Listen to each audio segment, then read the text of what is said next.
નમસ્કાર દર્શક મિત્રો, એસડી ન્યૂઝ ગુજરાતી ચેનલ પર આપનું સ્વાગત છે અને હું આપની સાથે વૈશાલી પુવારુ કરીશું નજર આજના સમાચારો પર।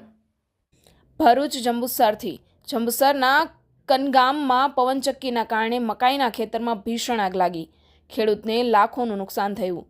ભરૂચ જંબુસર તાલુકાના કનગામના ઓરંગપુટી મારવગા વિસ્તારમાં આવેલ એક મકાઈના ખેતરમાં શોર્ટ સર્કિટના કારણે આગ લાગતા 4 એકરનો પાક બળીને ખાખ થઈ ગયો છે। આ દુર્ઘટનામાં ખેડૂતને સૌથી મોટું નુકસાન વેઠવાનો વારો આવ્યો છે। તો વાત કરીએ કનગામના વતની દલપતભાઈ ભગવાનભાઈની માલિકીની 4 એકર જમીનમાં મકાઈનું વાવેતર કરવામાં આવ્યું હતું। આ જમીન વારેજા નર્મદા વસાહતના રહેવાસી ઝગરિયાભાઈ અડધા ભાગે ખેડતા હતા। ખેતરની બાજુમાં આવેલી પવનચક્કીમાં અચાનક જ શોર્ટ સર્કિટ થવાને કારણે અન્ય અકળ કારણોસર આગ ફાટી નીકળી હતી।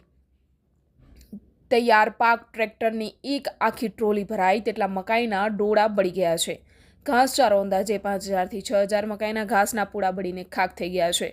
કુલ વિસ્તાર સંપૂર્ણ 4 એકરનું વાવેતર આગની લપેટમાં આવી ગયું છે। ખેડૂતની વાર મહેનતનો પાક નજર સામે બળી જતા ખેડૂત પરિવારની લાચારી અનુભવી રહ્યો છે।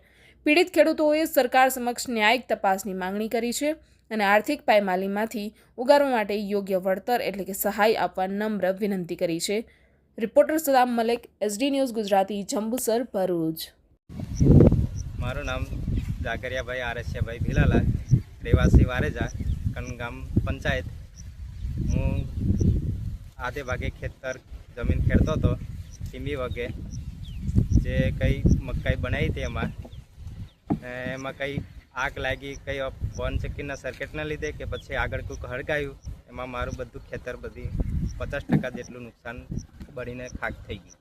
ઝાકરિયાભાઈ, એમાં ઘાસચારો તો એમાં કંઈ રહ્યું નથી, ટોટલી લગભગ 5-6 હજાર પૂડા નીકળે એવા હતા, બધા બળીને ખાક થઈ ગયા। ને મકાઈ હતા તે લગભગ 1 ટેલર જેટલા બળી ગયા છે, આખા જ કાઢવાના બાકી હતા ને બધું વેનવાનું બાકી હતું, બધું બળી ગયું। એમાં પૂરા એક તોડવાના બાકી હતા, એ બળી ગયા।